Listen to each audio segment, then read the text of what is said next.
Бул көргөзмөдө өзгөчөлүктөрү бул биздин өзүбүздүн баалуулуктар. Кыргыз боз үй дагы мурункусунда кичирээк боз үй алып келгенбиз. Мында атайын хан боз үй алып келдик. Баардыгыңыздар эле билет болушуңуздар керек. Дүйнөлүк кол өнөрчүлөр кеңеши деген бар. Ошол кеңештен Нарын областы Шырдак мекени деген наамды утуп алган. Скөл областы болсо боз үйчүлөр мекени деген наамды алган. Ошондуктан бул азыр эң башкы баалуулуктарыбыз деп бул өнөрчүлөр арасында ошо эң биринчи боз үй.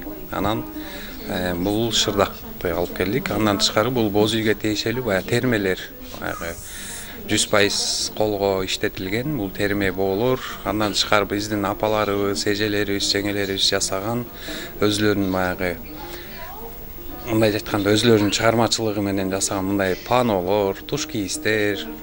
Анан илгерки баалуулуктар бул тарых музейинде турган биздин баягы баалуулуктардан да келди. Бул жерде Кыргыз маданият күндөрү баягы Россия Федерациясында деп бул өтүп атат. Анткени бизде жалпыңыздар билгендей эле кыргыз жарандары бул орус элинде аябай көп.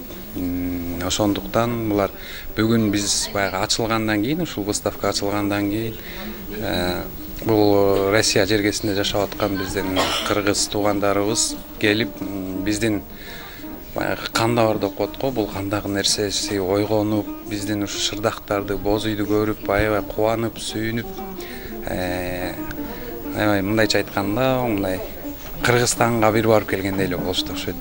Бул бир эле баягы бир эле өлкөдө эмес, анткени биздин кошуна Казак элинде, жакында Өзбек элинде болуп келдик. Андан тышкары мына 23 күнү мындан ары Белоруссияга барышат биздин кол өнөрчүлөр. Жалпы кыргыз маданияты бул кыргыз комуздун үнү жаңырган бул бүгүнкү ачылышта.